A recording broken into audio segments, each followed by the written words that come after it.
नमस्कार, घड़ी में 9 बज गए हैं। वक्त हो गया है आपके favourite morning prime time show 9 बज गए का। आपके साथ हूं मैं नेहा बातम। अगले 1 घंटे तक हम आपके साथ यूं ही बने रहेंगे, दिखाएंगे आपको देश और दुनिया की हर वो खबर जिसका सीधा सरोकार आपसे है। लेकिन आज बात खास तौर पर मुंबई की होगी, क्योंकि पानी पानी हो गई है मुंबई, और साथ ही कश्मीर में 2 आतंकियों का खात्मा हुआ है। ये खबर आपको दिखाएंगे। पीएम मोदी आज कोरोना को लेकर सबसे ज्यादा प्रभावित 6 राज्यों के मुख्यमंत्रियों के साथ बैठक करेंगे। इस खबर पर आज दिन भर हमारी नजर बनी रहेगी। लेकिन खबरों का सिलसिला शुरू करने से पहले एक नजर आपको दिखा देते हैं कि आज के बुलेटिन में क्या कुछ शामिल किया गया है। बिहार में बाढ़ का जिक्र होगा, क्योंकि वहां पर बाढ़ की विभीषिका थम नहीं रही है।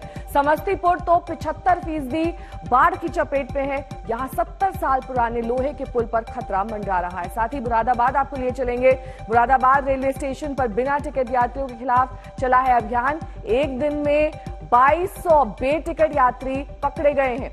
और बात करेंगे प्रधानमंत्री मोदी को गुजरात को दिए जाने वाले तोहफे की। साथ ही आपको दिखाएंगे गांधीनगर रेलवे स्टेशन का 5 स्टार मेकओवर। लेकिन ठीक आधे घंटे बाद, यानी कि सुबह 9:30 बजे 100 शहर 100 खबर।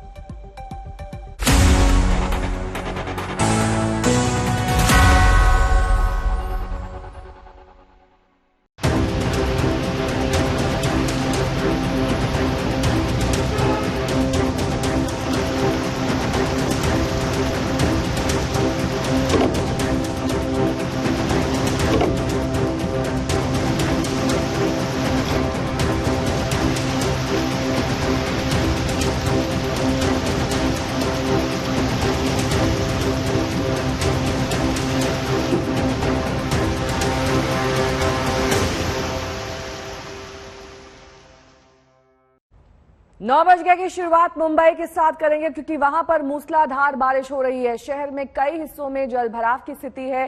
दादर, सायन, हिंदमाता, अंधेरी, सबवे, गांधी मार्केट, कुर्ला, ये वो तमाम इलाके हैं जहां बारिश के दिन में जलभराव आमतौर पर होता है। आज की बारिश में भी यही हुआ है। मुसीबत का सामना मुंबई वासी कर रहे हैं।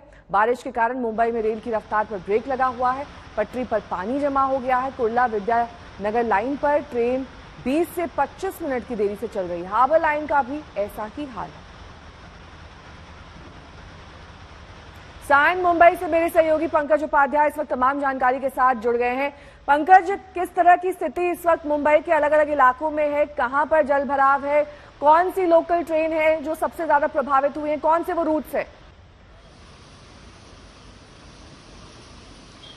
नेहा, देर रात से मुंबई में बारिश हो रही है। सुबह तीव्रता और ज्यादा बढ़ गई थी। नतीजा ये हुआ कि तमाम लो लाइंग एरियाज में बहुत ज्यादा वाटर लॉगिंग हो गई है। इस वक्त मैं मुंबई के सबअर्बन इलाके सायन में मौजूद हूं, और ईस्टर्न एक्सप्रेस हाईवे के ठीक बगल में जो सर्विस रोड है, आप देखिए वो पूरी तरीके से पानी से लबालब है।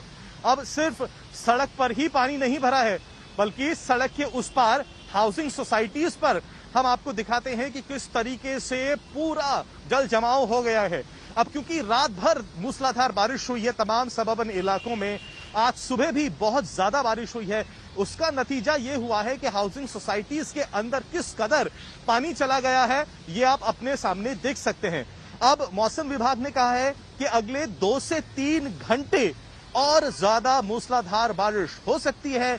यानी मुंबई और उसके आसपास के इलाके जैसे थाने हैं, नवी मुंबई है, यहां पर लोगों को बहुत ज्यादा सावधान रहने की जरूरत है। अभी मैं सर्विस रोड की बात कर रहा था, तो सामने मैं आपको दिखाना चाहता हूं, देखिए सबवे है, वहां तक पानी चला गया है। इस वक्त खैर इस वक्त उतनी ज्यादा बारिश नहीं हो रही है, बूंदाबांदी हो रही है, लेकिन तेज हवा चल रही है, जिसकी वजह से बारिश की तीव्रता थोड़ी कम हुई है। लेकिन जैसा कि मौसम विभाग ने चेताया है कि अगले 2-3 घंटे तक और ज्यादा बारिश होने वाली है, तो अगर बारिश होती है तो ये वाटर जो लेवल है ये और ज्यादा बढ़ेगा। पीछे देखिए सबवे है, वहां तक पानी जाएगा, यानी मुंबई वासियों की मुसीबत और बढ़ेगी। करीब 13 से 15 ऐसे जगह हैं जहां पर बस डायवर्शन कर दिया गया है, क्योंकि उन इलाकों में वाटर लॉगिंग हो गई है। अब सायन, माटुंगा, चूना भट्टी, कुर्ला, ये तमाम ऐसे एरिया हैं जहां पर डायवर्शन करना पड़ा है, क्योंकि यहां पर बहुत ज्यादा लो लाइन एरियाज हैं और वहां पर बस सर्विसेज नहीं चल पा रही हैं। ट्रेन सर्विसेज बताया जा रहा है इस वक्त 20 से 25 मिनट तक देर से चल रही हैं, खासकर कि कुर्ला, सायन, चूना भट्टी एरिया में हमने देखा कि ट्रैक्स में पानी भर गया है। एयर सर्विस फिलहाल अवरुद्ध नहीं हुई है। 4:28 पर 4.08 मीटर की हाई टाइड का प्रेडिक्शन है, यानी उस वक्त अगर तेज मूसलाधार बारिश होती है तब तो ये तय है कि मुंबई वासियों की मुसीबत और ज्यादा बढ़ेंगी। अब लोकल ट्रेन में मुंबई वासियों को, आम जनता को जाने की सहूलियत इस वक्त नहीं है, यानी एक्सप्रेस हाईवे पे और सड़कों पे आज ट्रैफिक की सिचुएशन भी बहुत ज्यादा होने वाली है। मैं आपको फिर से दिखा देना चाहता हूं। देखिए, जैसे मैंने कहा था, हाउसिंग सोसाइटीज में बहुत ज्यादा पानी ठीक भरा है, है। लौटूंगी मैं आपके पास पंकज। इस बीच हम तस्वीरें दिखा रहे हैं कि कैसे आफत की बारिश लोगों के लिए सबसे ज्यादा मुसीबत बन गई है, क्योंकि अभी जो लोग रेल ट्रैक पर आप देख सकते हैं वो दरअसल पानी में इस पूरे रास्ते को पार कर रहे हैं। ये उनकी मजबूरी है कि इस पूरे रास्ते से जो लोकल गुजरती है, हालांकि अब कई ऐसे रूट्स हैं जहां पर लोकल्स को तो खोला गया है सशर्त सोशल डिस्टेंसिंग के साथ, मास्क के साथ, लेकिन कई ऐसे रूट्स अभी भी हैं जिन पर लोकल नहीं चल रही है। ऐसे में जैसा कि पंकज जानकारी दे रहे थे कि हाईवे पर और ज्यादा यातायात बढ़ सकता है। ये दरअसल हम आपको उन इलाकों की तस्वीर दिखा रहे हैं जहां पर लोग रोजमर्रा के काम के लिए निकले हैं, लेकिन बारिश उनके काम के आड़े आ रही है। वहां पर लगातार इस वक्त भी बूंदाबांदी जारी है, जैसा कि हमने तस्वीरों में आपको दिखाया। रेलवे ट्रैक पर पानी भर चुका है, लेकिन लोग मजबूर हैं जैसे तैसे रेलवे ट्रैक्स को पार करके, छाते का सहारा लेकर, रेनकोट पहनकर, और जैसे बन पड़े वैसे इन तमाम जगहों पर जल भराव की स्थिति का सामना कर रहे हैं। ये देखिए, रेलवे ट्रैक्स पूरी तरीके से जलमग्न दिखाई दे रहा है और लोग इंतजार कर रहे हैं कि कब उनकी लोकल वहां पहुंचेगी।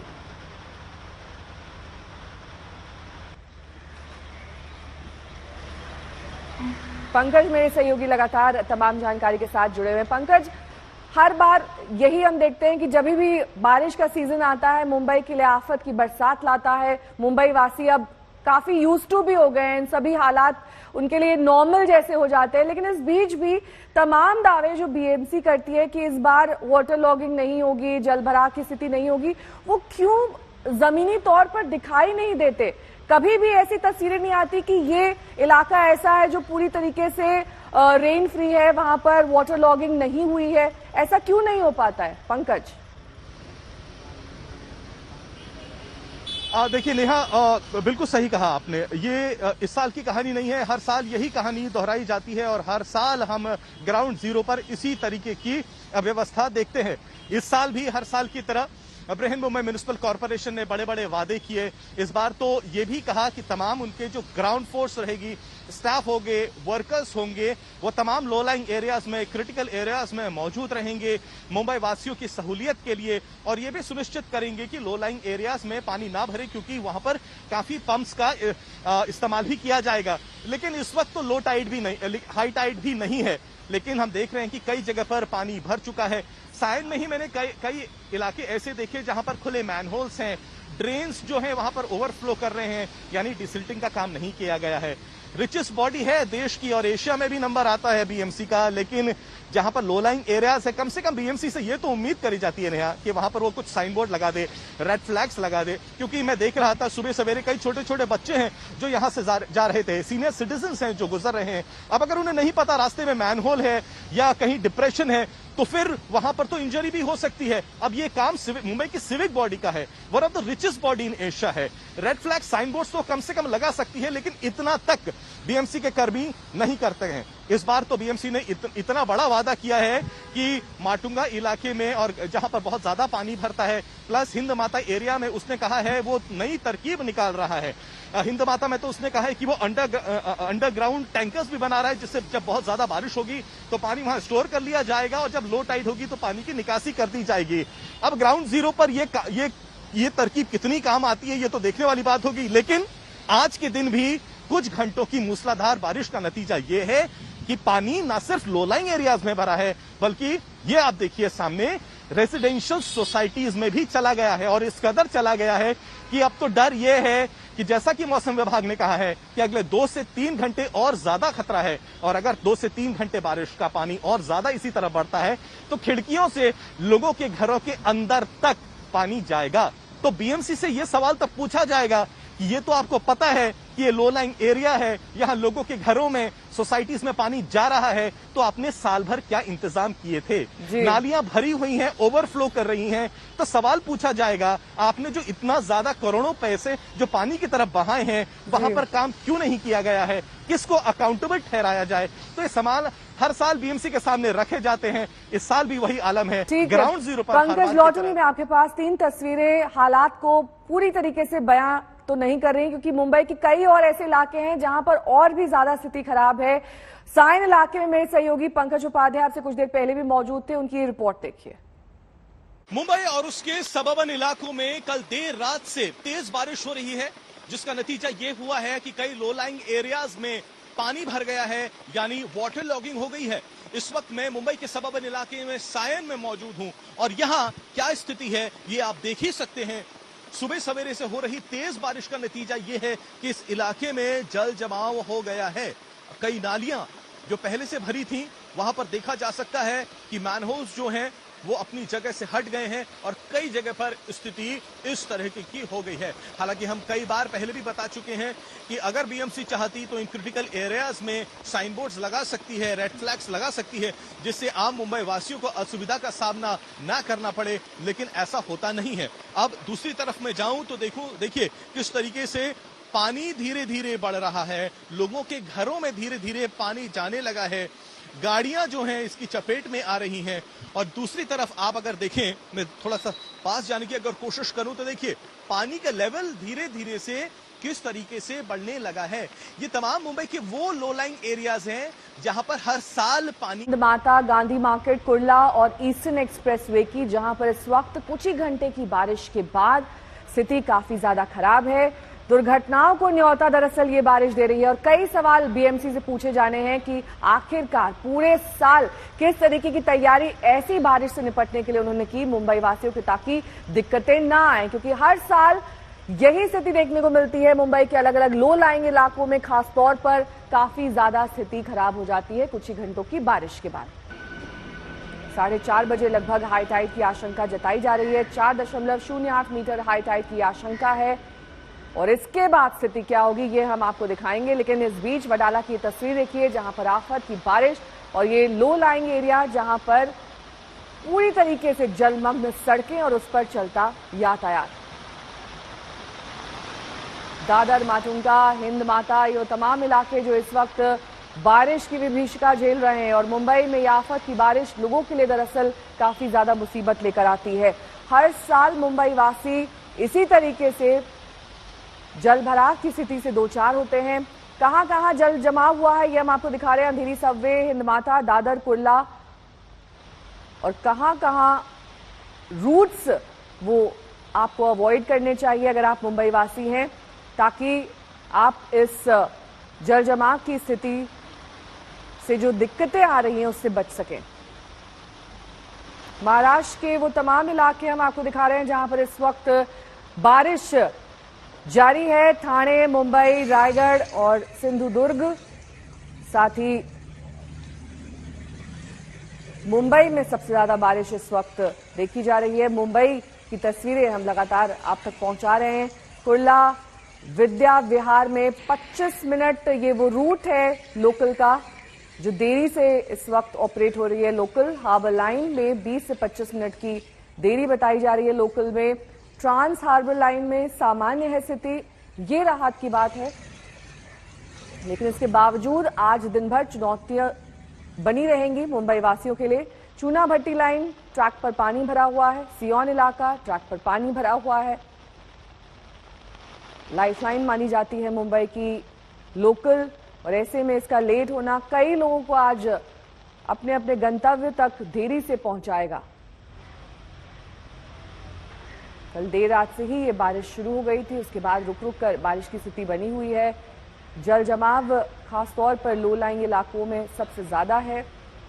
कुर्ला और में बस रूट जो है वो बदले गए हैं। हिंद माता, दादर, कुर्ला में जल जमाव हमने आपको तस्वीरों के जरिए दिखाया।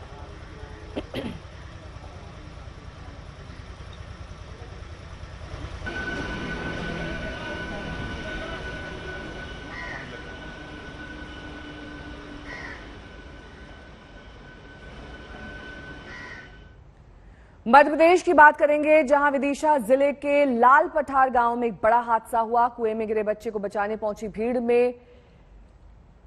भीड़ भी कुएं के धंसने से उसमें जा गिरी। अब तक 16 लोगों को रेस्क्यू किया जा चुका है, 4 की जान चली गई है। रेस्क्यू अब भी जारी है और 13 लोग लापता बताए जा रहे हैं।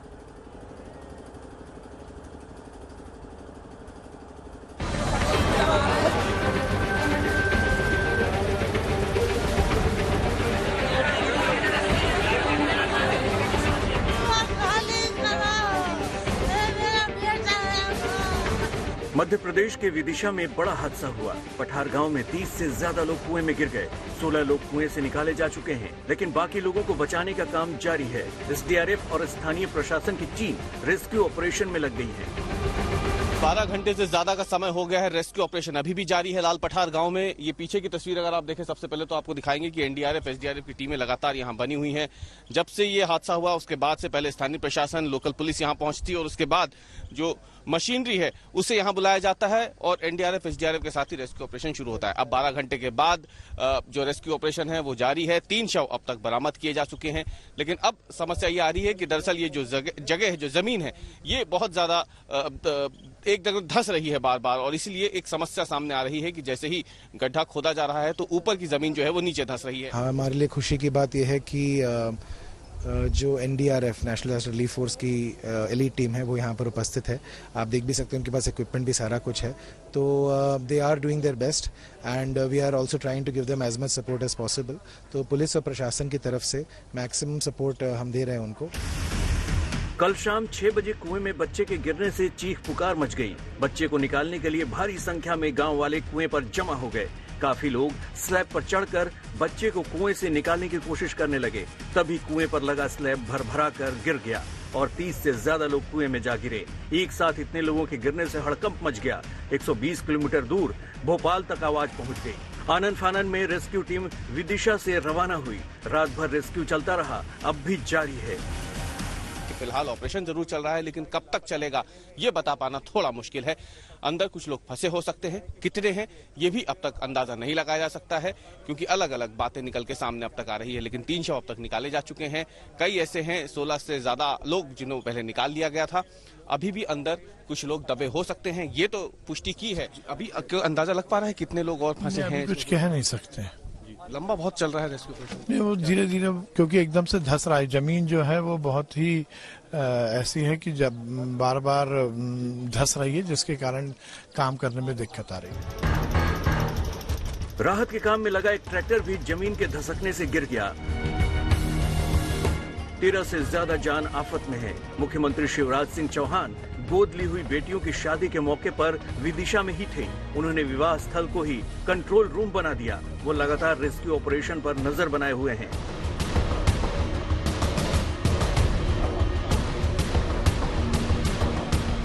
रविशपाल सिंह, विदिशा, आज तक। विदिशा में अभी रेस्क्यू ऑपरेशन चल रहा है। विदिशा के एसपी खुद मौके पर मौजूद हैं। जिसे हम पूछते हैं, एक बिल्कुल अलग तस्वीर आमतौर पर हम देखते हैं, वर्दी बिल्कुल साफ सुथरी होती है, लेकिन आज पूरी तरीके से आप लोग खुद सने हुए हैं। लंबा ऑपरेशन, बहुत कठिन ऑपरेशन है। जी देखिए, चैलेंजेस डेफिनेटली हैं। हाँ, हमारे लिए खुशी की बात यह है कि जो NDRF national disaster relief force की एलीट टीम है वो यहाँ पर उपस्थित है। आप देख भी सकते हैं उनके पास इक्विपमेंट भी सारा कुछ है। तो they are doing their best and we are also trying to give them as much support as possible. तो पुलिस और प्रशासन की तरफ से मैक्सिमम सपोर्ट हम दे रहे हैं उनको। और हमारा प्राइमरी ऑब्जेक्टिव एज पुलिस ये है कि इनको एवेन्यू दिया जाए जिससे ये सबसे ज़्यादा रेस्क्यू इफेक्टिवली कर सकें। और इसके लिए हमने ज़रूरी कॉर्डन बनाया है जिससे रिलीफ ऑपरेशन में कोई इंटरप्शन ना हो, कोई अवरोध ना आए। तो उसको मेंटेन करना हमारे लिए प्राथमिकता है और हम लगातार इसमें प्रयासरत हैं और आगे भी रहेंगे। अब तक कुल कितने शव बरामद हो गए हैं विनायक जी, और क्या अंदाजा लगाया जा रहा है फंसे और कितने हो सकते हैं? अभी मेरे पास अनफॉर्चुनेटली एग्जैक्ट फिगर्स नहीं है आपके साथ शेयर करने के लिए। What we do know is that when the incident happened, पहले राउंड में कुछ लोग जो है वो रेस्क्यू कर लिए गए थे और उनकी रिकवरी भी हॉस्पिटल में लगातार की जा रही है। हम इंतजार कर रहे हैं कि वो स्थिति में हो कि हम उनसे चर्चा करें, तो फिर हम उनके स्टेटमेंट्स के आधार पे और अच्छा से असेस कर पाएँ कौन लोग शामिल थे। साथ ही हमारा डोर टू डोर सर्वे भी लगातार चल रहा है जिसमें कि हम आकलन लगाने की कोशिश करें कौन लोग हादसे में शामिल थे। एनडीआरएफ ऑल्सो पूरे टोपोग्राफी को असेस करके वो कोशिश कर रही है कि ज़्यादा से ज़्यादा जो है वो हम वाइड स्कोप इसको रखें और किसी भी एस्पेक्ट को मिस ना करें। और अब बड़ी खबर श्रीनगर से, जहां दानमार इलाके के आलमदार कॉलोनी में सुबह सुबह एनकाउंटर में 2 आतंकवादी ढेर कर दिए गए। आईजी विजय कुमार के मुताबिक दोनों आतंकी लश्कर तैयबा के बताए जा रहे हैं। एनकाउंटर में सीआरपीएफ के 2 जवान जख्मी हुए हैं और आतंकियों के छिपे होने की सटीक सूचना पर ही पुलिस और सीआरपीएफ की टीम ने ये कार्रवाई की है। सुरक्षा बल के जवानों ने इलाके को घेरा तो आतंकियों ने गोलीबारी शुरू कर दी। जवाबी फायरिंग में लश्कर के 2 आतंकवादी ढेर हो गए। पुलिस इलाके में सर्च ऑपरेशन इस वक्त भी चला रही है। किस तारीख को कितने आतंकियों का खात्मा हुआ, यह हम आपको दिखा रहे हैं। 14 जुलाई पुलवामा में 3 आतंकी ढेर कर दिए गए। वहीं 2 जुलाई पुलवामा में 5 आतंकियों का खात्मा हुआ। लगातार बीते कई दिनों से इसी तरह के ऑपरेशन चलाए जा रहे हैं। 16 जुलाई को श्रीनगर में 2 आतंकियों का खात्मा और आज भी 2 आतंकियों को सफलतापूर्वक मार गिराया गया है। ये ज्वाइंट ऑपरेशन और इस वक्त भी वहां सर्च ऑपरेशन किया जा रहा है, कोम्बिंग ऑपरेशन जिसे कहते हैं, ताकि कोई और आतंकी छिपा ना हो। इस आशंका को पूरी तरीके से खत्म कर दिया जाए।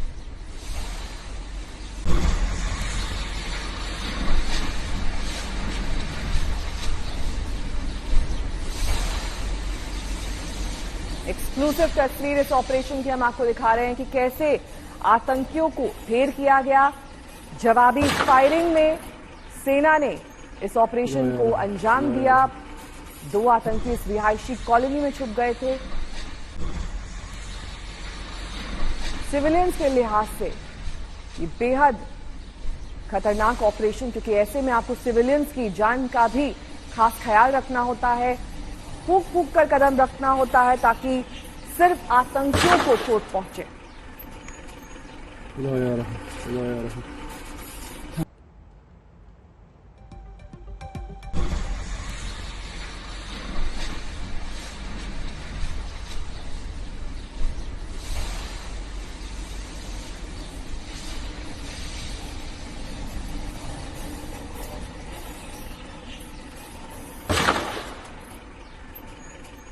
यूपी में भोले के भक्त भगवान शिव की कांवड़ उठाएंगे या नहीं, ये सवाल बना हुआ है, क्योंकि कोविड की तीसरी लहर के मद्देनजर कांवड़ यात्रा पर सुप्रीम कोर्ट ने संज्ञान लिया और यूपी सरकार को जवाब तलब। स्नान कराना है, कांवड़ लेके जाना है।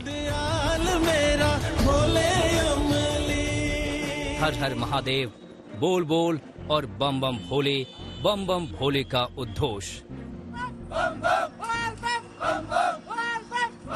लेकिन ये भक्ति की तरंगी और भोले के भक्तों की उमंग कोरोना के पहले की है।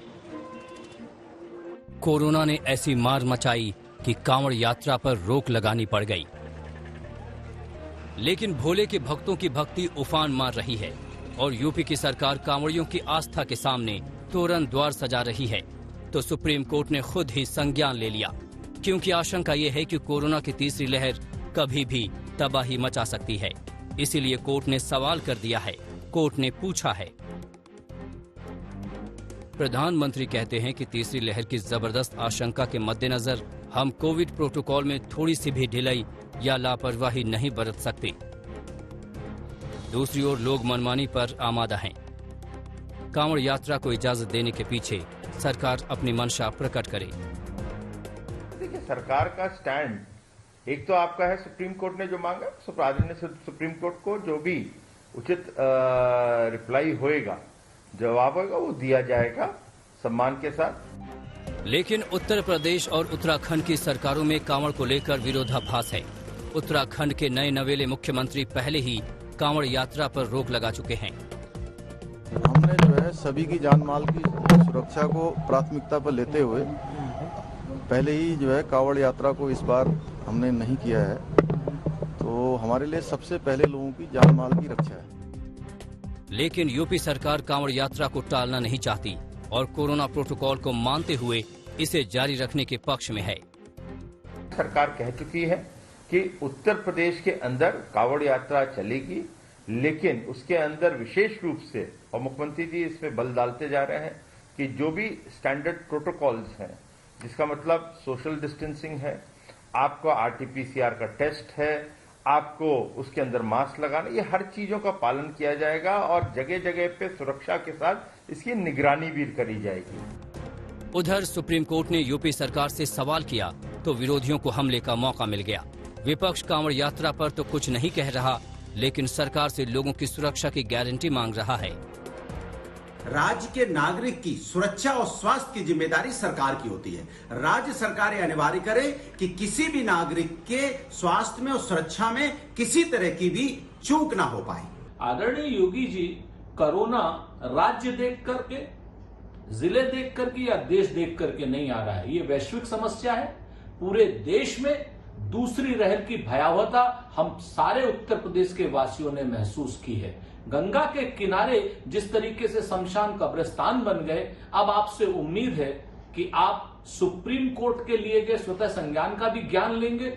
और जो उत्तराखंड के मुख्यमंत्री ने अपनी कावड़ यात्रा को स्थगित करने का काम किया है कोरोना काल के मद्देनजर रखते हुए या तीसरी लहर के मद्देनजर रखते हुए, उसका भी संज्ञान लेंगे।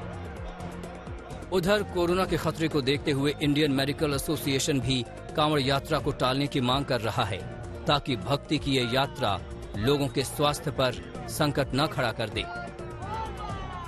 So we are leaving it to the decision of the government to take appropriate decision on that. But it is our duty to caution the government and appeal to the government that at this moment any mass gathering at any pretext is going to be a disastrous effect for our country.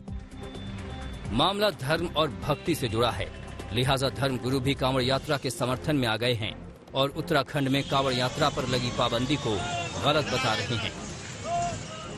Uttarakhand सरकार ने सीधे सीधे मना कर दिया है, ये अच्छी बात नहीं है। उत्तराखंड सरकार को भी मनन करना पड़ेगा और सोचना पड़ेगा कि धार्मिक यात्रा देखिए, उत्तराखंड में जिस प्रकार से सैलानियों का अंबार लगा हुआ है, हर चीज खुल रहे हैं, तो उसी प्रकार से ये यात्रा भी होनी चाहिए। हाँ, ये है कि कोरोना गाइडलाइन का पालन करती है वो।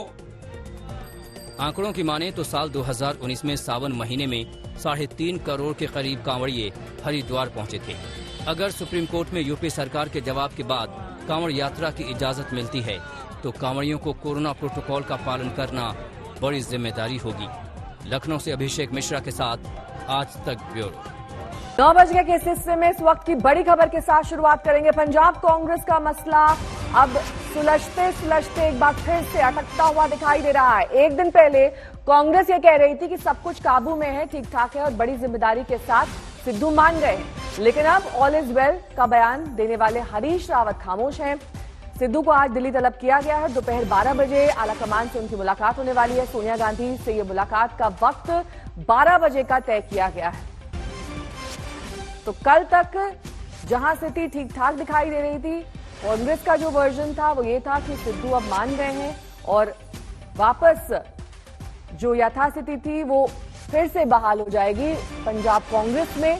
लेकिन अब स्थिति एक बार फिर से बिगड़ती हुई दिखाई दे रही है। दिल्ली तलब किए गए हैं नवजोत सिंह सिद्धू। और अब बात कोरोना को लेकर पीएम की बैठक की करेंगे। पूर्वोत्तर राज्यों के मुख्यमंत्रियों के बाद अब प्रधानमंत्री कोरोना से सबसे ज्यादा प्रभावित 6 राज्यों के मुख्यमंत्री से मुलाकात करेंगे, जिसमें केरल, महाराष्ट्र, आंध्र प्रदेश और तमिलनाडु के मुख्यमंत्री शामिल होंगे।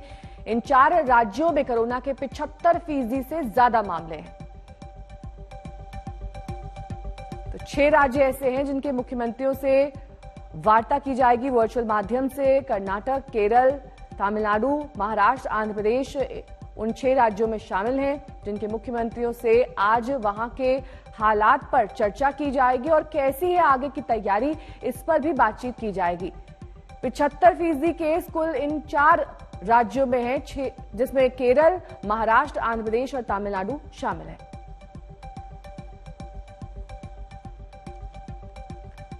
तो कल कर्मभूमि काशी के बाद आज प्रधानमंत्री नरेंद्र मोदी अपनी जन्मभूमि गुजरात में सौगातों की झड़ी लगाने वाले हैं। शाम 4 बजे गांधीनगर में अपग्रेड हुए रेलवे स्टेशन का वर्चुअल तरीके से उद्घाटन किया जाएगा, जिसके ऊपर 318 कमरों वाला 5 स्टार होटल है और एयरपोर्ट जैसी तमाम सुविधाएं दी गई हैं। इसके अलावा अहमदाबाद साइंस सिटी में वो एक्वेटिक गैलरी, रोबोटिक गैलरी और नेचर पार्क का उद्घाटन करेंगे। वहीं अपने गृहनगर वडनगर में जिस रेलवे स्टेशन पर वो चाय बेचा करते थे, उसके नए रूप को भी आज देखा जा सकेगा।